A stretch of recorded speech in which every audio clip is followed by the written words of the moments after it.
everyone, welcome back to the Lovin Riyadh show, where we talk about all the, latest news that's been going around in Riyadh. Today is the 22nd of October 2024, and I'm Sarah. And I'm Rama. And today we'll be discussing some really nice, interesting topics, starting with a Saudi couple got married underwater in the Red Sea.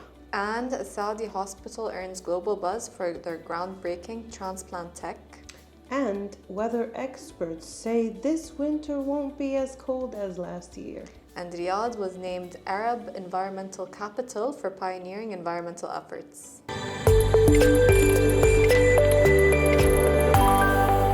So, starting with, a Saudi couple got married underwater at the Red Sea. So we've seen a bunch of videos that have been going around of how beautiful the Red Sea is.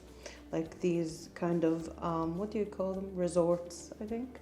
They're beautiful. Like sometimes you can't even differentiate between Red Sea and the Maldives, and like they're both... They look the same, yeah. They're both competing in how beautiful they are. So typical typical weddings in Saudi would usually be beach weddings, a ballroom weddings. Well, forget about that because they just, came up with this cooler idea. So Hassan Abu Ula and Yasmin Daftar Dar took their wedding goals to a whole new level, quite literally. These adventurous couple recently tied the knot under the shimmering blue waters of Jeddah's Red Sea. Wow. Yeah, that's cool. How did they do that? Well, let's learn more about it. So they were surrounded by their close-knit diving buddies. So I guess it's like a shared hobby, as you said, So the unique celebration was organized by Saudi divers. So it's a diving thing. Yeah. So they exchanged their vows, Okay. like underwater ceremony. That is cool. So the surprise did not stop there, that they, it didn't stop when they shared their vows underwater. They, geared up for an underwater adventure. So Hassan shared how the captain and diving team had secretly planned to celebrate their wedding underwater. So I'm guessing Yasmin didn't know that. So she just thought it was a typical dive? Maybe. I don't know. It was such a beautiful and unforgettable experience, as it will be. Hassan told that to Gulf News. He was buzzed from the aquatic bliss. As for the outfits, the bride floated gracefully in a stunning white gown. Like, imagine the picture. She was diving in a white gown? Yeah. Oh my God, that's so cool. Yeah, while the groom looked dapper in a classic tuxedo, both paired, of course, with their essential diving gear. So, like, we'll insert photos, but... That's very interesting. I wonder how they made that work. Yeah. So the couple dedicated this unique twist to the leader Crown Prince Mohammed bin Salman, His Highness. Hassan shared that iconic leader of Saudi Arabia is what inspired him to such a unique touch in his wedding. He shared, "This is just one way we can contribute to realizing the vision of Prince Mohammed bin Salman, the Prince of Youth and visionary leader of our great country." It's true, because this is a very innovative way to get married. I don't think I've ever heard something like that. Neither did they. Look so, I just glimpsed at a picture of them doing it. It looks so interesting. Yeah. Have you ever been diving? No. I actually have. My dad is like a major diver. He loves diving. Cool. So he didn't make me, but I decided to get my license, just the first degree. Oh. To dive. So yeah, I have been diving, and honestly communicating underwater is very hard. So what do you do? There's like signs. So like this one, they have a picture of them going like this. This is like, oh, everything's fine. You have to keep checking in. Yeah, that actually makes sense. There's other ones, but I completely forgot. It's been years. Can't you remember like the most interesting one you've learned? I can't remember. The most important one is this one, but I can't remember any of the other ones, to be honest with you. If you're like losing air, what would you say? Oh, there is What was something. it? There is something to say that like you need, because they come with like 2 air Yeah. thingies.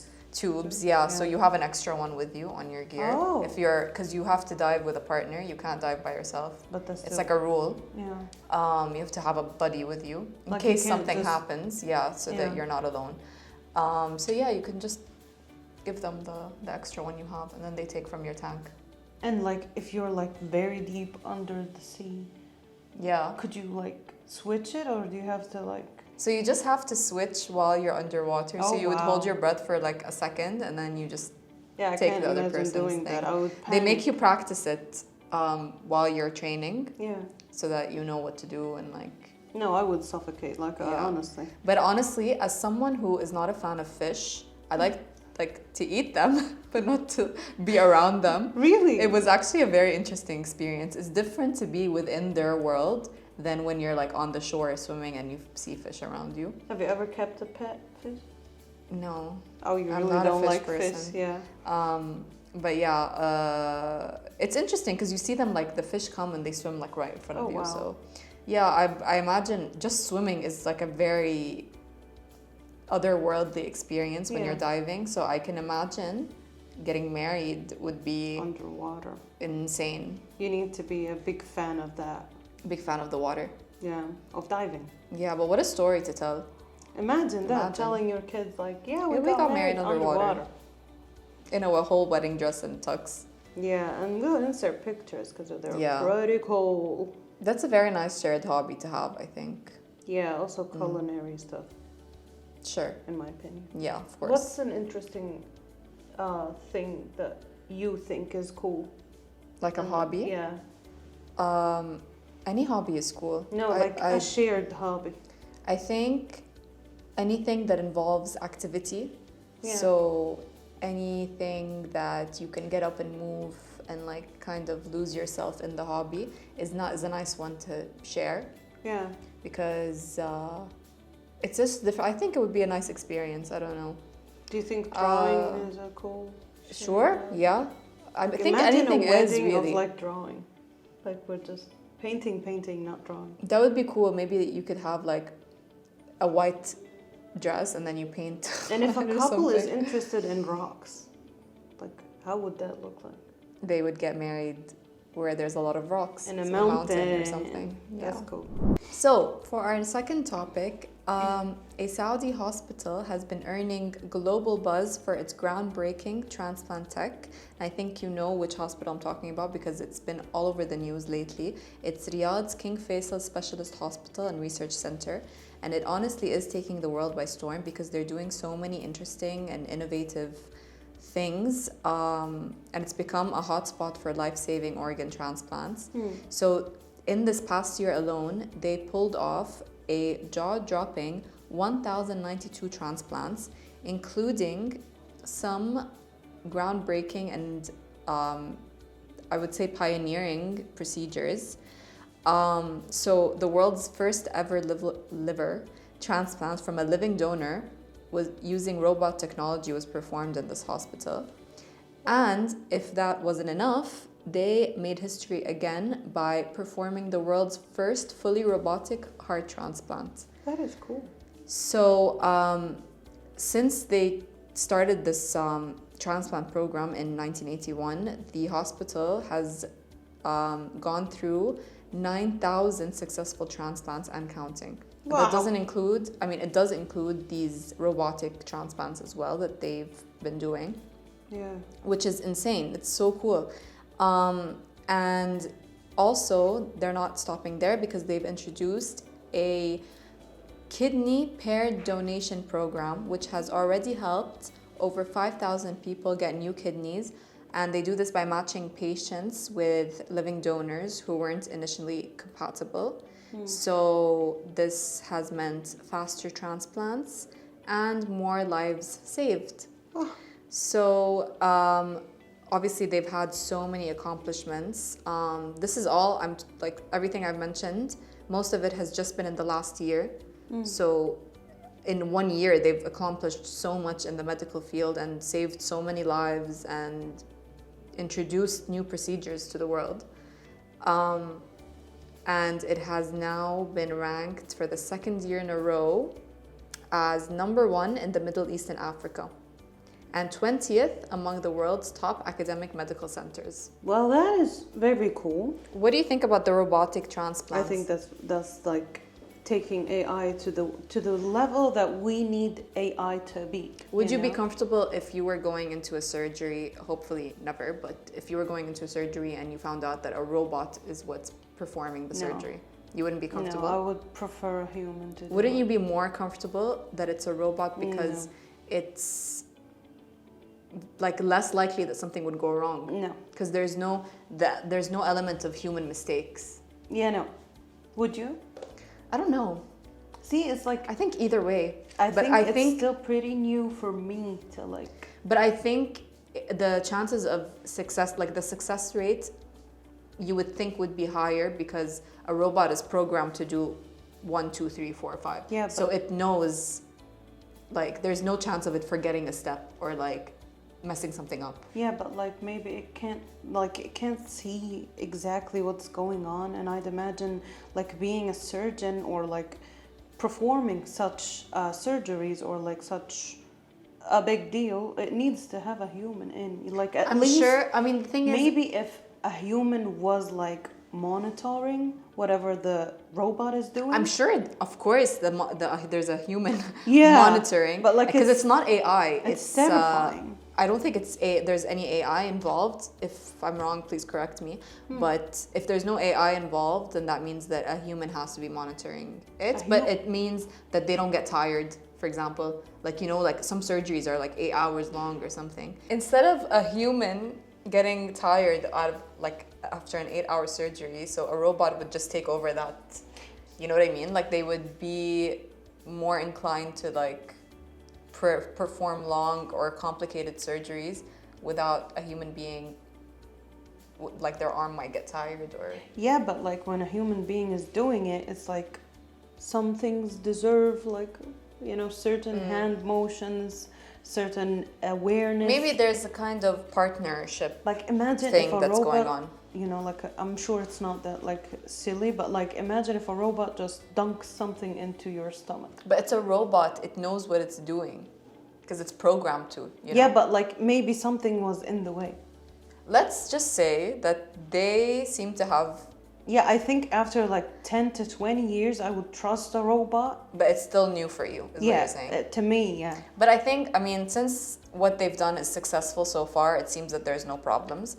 Yeah. So that's great news. And I'm sure we're going to be seeing a lot more innovative robot surgeries in the future. Okay, so Saudi experts, weather experts, say that this winter won't be as cold as last year. Well, I'm gonna read a bit for you and then I'll tell you something. Hussein Al-Qahtani, spokesperson for the National Center of Meteorology, which is, I think, everything. Meteorology. That shared that while Saudi Arabia will have a cold winter, it won't be as intense as previous years with an That's S. so disappointing because I was really looking forward to the winter in Riyadh.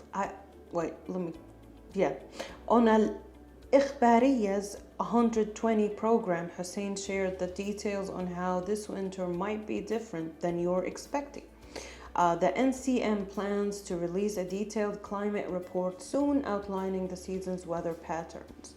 Well, there's this kind of unspoken thing, like we're not weather experts, but unspokenly, or like people like in between them, like not weather experts, would know that like if this winter wasn't cold, the other will be, and so on, if They can predict it, basically. yeah, for example, if this summer was very hot, which it was, winter usually won't be, or something like that, something along Those lines, yeah. But like, I don't know if you have, I'm sure because we always like sit outside and stuff, and we notice that the breeze is very like cold. It's become, literally this week, in the last 2 days, Yeah. the temperature has dropped a little bit and there's more of a cold-ish Yeah, like breeze. Rama now can't even sit where an AC is on. Oh, I get She cold would very turn easily. it off. Yeah. It's because like do you know that like walls absorb whatever Yeah. heat is out? Yeah. Yeah. So especially if like the place is made out of like mud or cement, I think. But mud more is more like it absorbs temperature a little bit more than cement does. So like for example, if the weather outside is very hot, like the rooms and the house will be very hot. So I think like at night the weather is very cold, let's say, so our walls are cold and like the AC becomes colder. So maybe like the weather says something and then it will be colder. But he mentioned that Al-Qahtani mentioned that temperatures will drop, but you won't see the extreme lows like Riyadh's past years, where it dipped below freezing. Did it actually dip below freezing? Sometimes it would get like -0, -1, One. -2, -0. There's no such thing.